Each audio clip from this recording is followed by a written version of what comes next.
Hello everyone, आज हम लोग सीखेंगे कि किसी भी आंसर्स को आप मल्टी डायमेंशन कैसे दे सकते हैं। मेरे पर्सनल एक्सपीरियंस में मुझे ये बात समझ में आई है अपने पूरे प्रिपरेशन के दौरान कि हर किसी का कंटेंट ऑलमोस्ट सिमिलर होता है। हर किसी को हर चीज़ पता होती है, लेकिन जिनके आंसर्स बेहतर होते हैं बाकियों से, उनके आंसर्स में सिर्फ यही विशेष बात होती है कि वो दूसरे सब्जेक्ट्स के बहुत ही रेलेवेंट पॉइंट्स को अपने जीएस आंसर में यूज़ करते हैं, साइड हेडिंग्स का यूज़ करते हैं, जिसके कारण एक क्लैरिटी दिखती है आंसर में, एक फ्लेवर दिखता है आंसर में। तो चलिए दोस्तों, आज मैं आपको बताऊंगा कि कैसे मल्टी डायमेंशनल आंसर्स आप लिख सकते हैं। तो पहला एक क्लैरिटी होनी चाहिए कि मल्टी डायमेंशनल आंसर हमको क्यों लिखना है। ठीक है, तो सबसे पहले तो ये कि इसका एक जो विजुअल प्रभाव पड़ता है, विजुअल इफेक्ट पड़ता है कि कंटेंट काफ़ी रिच लगता है, सब हेडिंग्स खोलना आसान होता है, आपकी एक ब्रॉड अंडरस्टैंडिंग होती है किसी टॉपिक से रिलेटेड, वो आपको पता चलती है। आपका जो रेगुलर आंसर जो हर कोई लिख के आया है, वही रटा रटा आंसर, उससे थोड़ा सा डिफरेंट देखने को मिलता है एग्जामिनर्स को। और मेरा ये पर्टिकुलर एक्सपीरियंस रहा है कि इट फेचेस मोर मार्क्स। एंड जो सबसे अच्छी बात है मल्टी डायमेंशन आंसर लिखने के बारे में, वो ये है कि there is no need to study extra, पढ़े हुए से ही डायमेंशंस निकालेंगे। ठीक है, तो ये है आपका मल्टी डायमेंशनल आंसर लिखने का तरीका। और सबसे अच्छी बात इसके बारे में ये है कि एक बार आपने सिलेबस कवर कर लिया है तो आपको कुछ भी एक्स्ट्रा पढ़ना नहीं है, बस अपना थॉट प्रोसेस और उस टेक्निक को आपको अपने डायमेंशंस में, अपने आंसर्स में लाना है। तो बेसिक प्रॉब्लम क्या होती है मल्टी डायमेंशनल आंसर के बारे में? अब हर किसी को पता है कि भाई बहुत मल्टी डायमेंशनल आंसर होगा तो अच्छा लगेगा, लेकिन इसमें जो बेसिक दिक्कतें आती हैं वो किस प्रकार की होती हैं। पहला तो ये कि क्या लिखूं, दूसरा कंटेंट कहाँ से लाऊं, तीसरा क्या ये कंटेंट लिखना सही होगा, चौथा lack of clear thought process.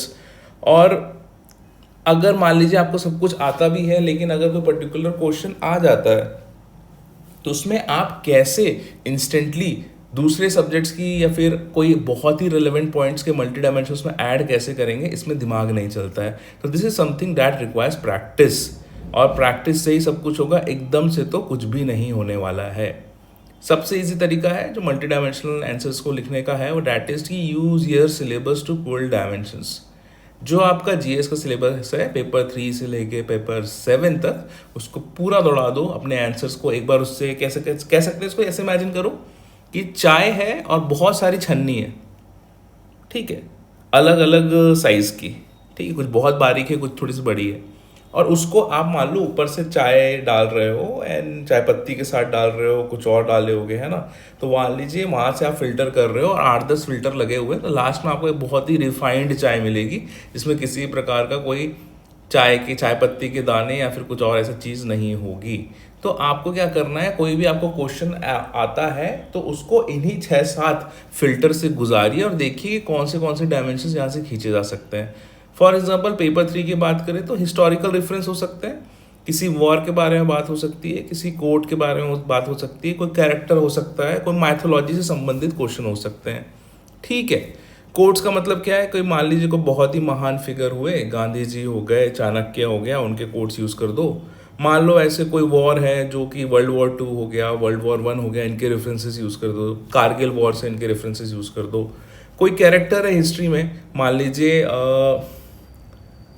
जैसे मान लीजिए बार बार बाबर का शायद एक कोट है जो बहुत बार मैं यूजुअली यूज़ करता हूँ कि बड़े मुश्किल से रटा है उसको। उसका ये कहना था कि क्या हुआ जो मैदान हारे, अभी सब कुछ नहीं हारे, वो अदम में साहस और इच्छा शक्ति जो सर झुकाने और सिजदा करने को तैयार नहीं, है ना। तो इस प्रकार जो चीज़ें हैं ना, काफ़ी आपको बूस्ट करती हैं। और ऐसे कुछ कुछ कोट्स होते हैं, बहुत आइकॉनिक कोट्स होते हैं जो आपको पता होना चाहिए। ठीक है, माइथोलॉजी में ऐसा हो सकता है कि माइथोलॉजी में अगर आप महाभारत का कोई इंसिडेंट है उससे स्टार्ट कर सकते हैं तो डैट इज़ गुड। अगर आप रामायण के किसी इंसिडेंट से कर सकते हैं तो ठीक है।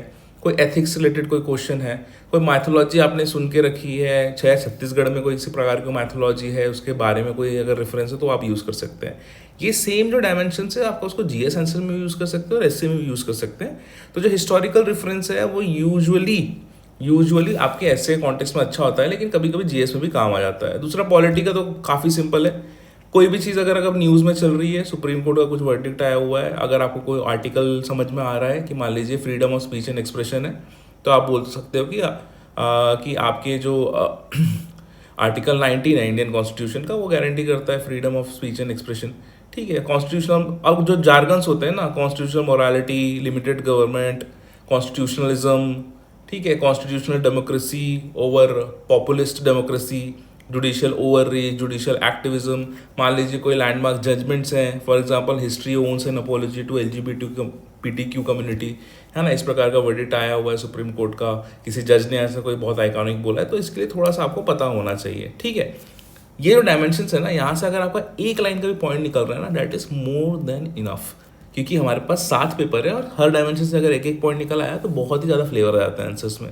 उसके बाद पब्लिक पॉलिसी से रिलेटेड जो पेपर 3 का पार्ट 2 है, पब्लिक एडमिनिस्ट्रेशन, वहीं पे पब्लिक पॉलिसी कर दिया है इसको। मान लीजिए ऐसा कोई भी कीवर्ड है जिसको गवर्नमेंट बहुत ज़्यादा पुश कर रही है, जैसे पर ड्रॉप मोर क्रॉप, ठीक है, जैसे विकसित भारत 2047, तो इन सबको आप अगर इंक्लूड करेंगे अपने आंसर्स में तो काफ़ी कनेक्टेड फील करता है आदमी। ठीक है, तो पेपर 3 से आपको 3 चीज़ें निकालनी है, एक हिस्टोरिकल रेफरेंस हो गया, दूसरा पॉलिटी के आर्टिकल्स हो गए, तीसरा पब्लिक पॉलिसी हो गई।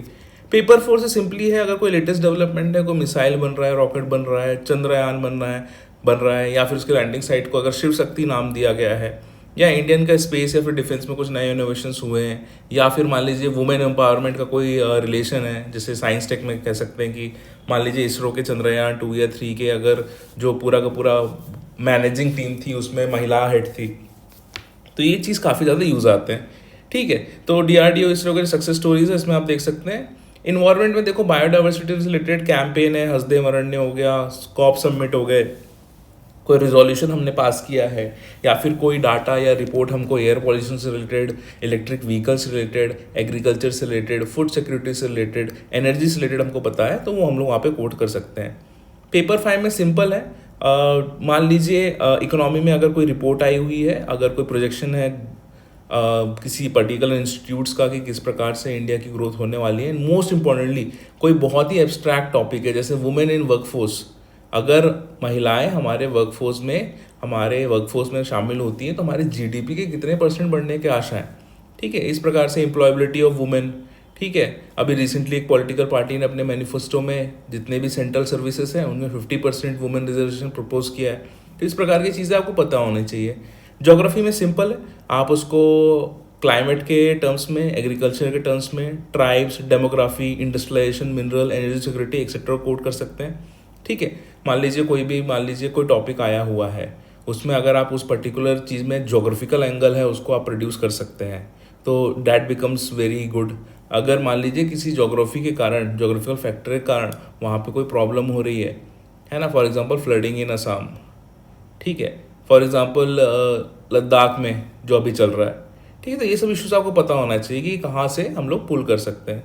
एंड छत्तीसगढ़ कल्चर में देखिए हमको क्या करना है कि छत्तीसगढ़ कल्चर का GS आंसर में यूज़ करने का सबसे ज़्यादा फायदा ये होता है कि this is something very close to each and every ones of our heart. ठीक, काफ़ी कनेक्टेड फील करता है अगर कोई लोकल छत्तीसगढ़ी संदर्भ यूज़ कर देता है। For example, importance of nature in tribal beliefs, social stigma हो सकता है, कोई टबू हो सकता है, टोहनी का कुछ केस हो सकता है जिसके बारे में हम लोग GS आंसर में लिख सकते हैं।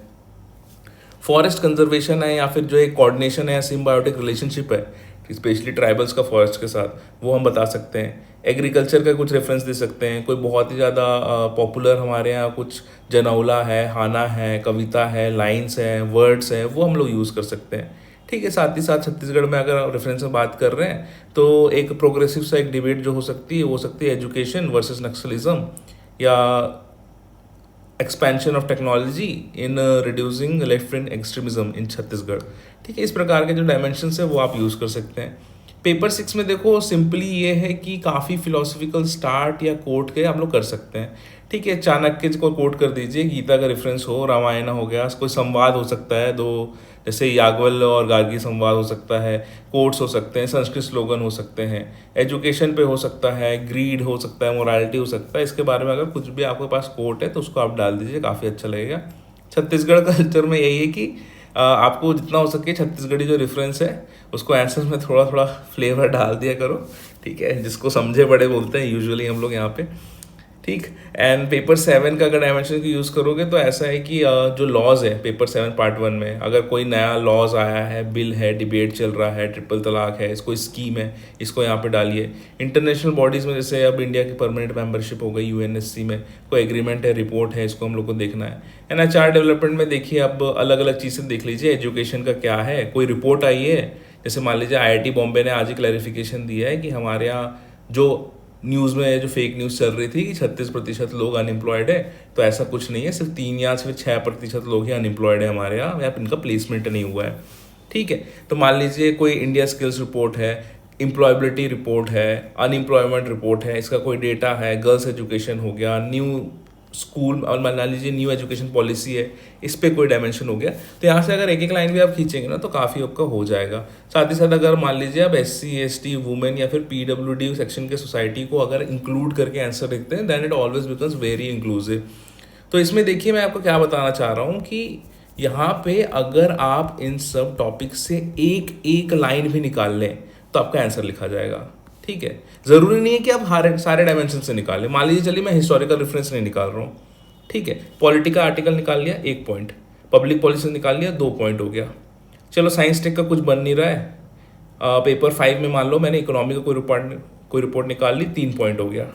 ठीक है, ज्योग्राफी से 1 पॉइंट निकाल लिया, चौथा पॉइंट हो गया। छत्तीसगढ़ कल्चर फिट करते नहीं बन रहा है, आगे देखते हैं। चलो फिलॉसफी में जो गीता का रेफरेंस है, रामायण का रेफरेंस है, वो मैंने एक यूज़ कर दिया, तो 5वां पॉइंट यहाँ से आ गया। छत्तीसगढ़ी कल्चर चलो फिट नहीं हो रहा है, इंडिया जेस का आंसर है। हाँ, कुछ नए लॉज आए हुए हैं तो इसको इंक्लूड कर दिया, 6वां पॉइंट हो गया। एंड लास्ट में एक रिपोर्ट थी, वो मेरे को पता थी तो मैंने उसको यूज़ कर दिया, 7 पॉइंट हो गया। देखो आपके पास 7 डिफरेंट डायमेंशन के पॉइंट हो गए, प्लस कुछ ना कुछ उस आंसर को आप इंट्रोडक्शन दोगे, कंक्लूजन दोगे, तो आंसर बन जाता है। मान लीजिए इसी में अगर किसी प्रकार का मैप, ग्राफ, फ्लो चार्ट अगर कुछ आपको आता है तो उसको इंक्लूड कर देंगे, तब और ज़्यादा फ्लेवर निखर के आ जाएगा। ठीक है, तो कुल मिला के ऐसा है कि इस पर्टिकुलर एग्जामिनेशन में प्रीलिम्स में एक फिक्स्ड आंसर होता है, लेकिन मेंस में ऐसा कोई भी रूल नहीं होता है। हर आंसर अपने आप में यूनिक होता है और हर आंसर में एक पोटेंशियल होता है कि वो अच्छा दिख सकता है। तो dare to experiment, there are no rules, the answer sheet is blank for a reason. Prelims में क्या होता है, आपको QR कोड दिया होता है, आपको बांध देता है कि ये ABCD में से किसी एक को गोला लगाना है, लेकिन that is nothing with means. आप ज्योग्राफी के आंसर्स में इकोनॉमी डाल दो, इकोनॉमी के आंसर्स में पॉलिटी डाल दो, पॉलिटी के आंसर्स में आप हिस्टोरिकल डेमोक्रेटिक जो सबसे अर्लीस्ट डेमोक्रेटिक इंस्टीट्यूशंस थे हमारे यहाँ, उनके बारे में आप डाल दो, बिहार का रेफरेंस दे दो, नालंदा का रेफरेंस दे दो, आप कहीं भी कुछ भी आंसर फिट कर सकते हो। जिस दिन आपने ये GS में इसका जो स्ट्रिक्ट बैरियर है उसको थोड़ा सा तोड़ दिया और दूसरे सब्जेक्ट से लिंक करके आंसर लिखना चालू कर दिया, उस दिन आपका आंसर बाकियों से 5% अच्छा हो जाएगा। एंड यही पूरा जब 7 पेपर में होगा या फिर 5 GS के पेपर में होगा, तो कुछ नहीं 15 से 20 नंबर का फ़ायदा तो होना ही है आपको। ठीक है, तो dare to experiment, there are no rules, answer sheet is blank for a reason. ठीक है, स्टार्टिंग में थोड़ी सी दिक्कत होगी, है ना। बाबर का कोट एक बार और बोलूँगा, पिछले बार मैं भूल गया था तो बहुत टाइम लग गया था रिकॉल करने में। ये क्या हुआ जो मैदान हारे, अभी सब कुछ नहीं हारे, वो अदम में साहस और इच्छा शक्ति जो सर झुकाने और सजदा करने को तैयार नहीं। ठीक है, आएगा। एक बार में बाइक चलाना नहीं आता है, स्कूटी चलाना नहीं आता है ना। ब्रेक मारो तो एक्सीलेटर ऑन रह जाता है ना स्कूटी में, है ना। कई बार गिर जाते हो, लेकिन इवेंचुअली आप सीख जाते हो ना। तो this is a very necessary skill. Survive करना है तो ये मल्टी डायमेंशनल आंसर वाला स्किल सीखना ही पड़ेगा। There is no other way around it, and the only thing that you need to do in order to write a very good multi dimensional answer is to practice. सब चीज़ आता है, ऐसा कोई भी नया कंटेंट मैं नहीं डालता था अपने आंसर में जो बाकी लोगों को पता नहीं है। बस ये डिफरेंस था कि मैं डाल देता था उस GS के आंसर में। आने वाले दिनों में ट्राई करेंगे कि कुछ मल्टी डायमेंशनल आंसर कैसे लिखे जा सकते हैं, उसके बारे में अपन करेंगे। पिछले 1.5-2 साल में तो आपको प्रॉपरली कैसे आंसर लिखना है, कहाँ पे बुलेट पॉइंट खोलने हैं, कहाँ पे मैप डालना है, कहाँ पे ग्राफ डालना है, कहाँ करंट अफेयर डालना है, ये तो मैंने काफ़ी अच्छे से एक्सप्लेन किया है 1.5-2 साल में। And that is the reason कि अभी ना उतना कुछ नया नहीं लगता है वो चीज़ करते हुए। लेकिन जो डायमेंशन खींचने वाली बात है डिफरेंट आंसर्स में, उसको हम लोग डेफिनेटली यूज़ कर सकते हैं। ठीक है, आशा करता हूँ आपकी मेंस की प्रिपरेशन काफ़ी अच्छी चल रही होगी। और कौन से टॉपिक में आपको वीडियो चाहिए नीचे कमेंट सेक्शन में बताइएगा, मैं समय मिलते साथ ही डाल दूंगा। इलेक्शन का थोड़ा टाइम चल रहा है, of course administration is busy, लेकिन मेरे से जितना हो सकता है I try to put that much effort for you guys and I think you guys deserve it all. ठीक है, थैंक यू सो मच, मिलते हैं नेक्स्ट टॉपिक में। जो टॉपिक चाहिए होगा उसको प्लीज़ नीचे कमेंट सेक्शन में लिख दीजिएगा। All the best, keep writing mains answers. जय हिंद।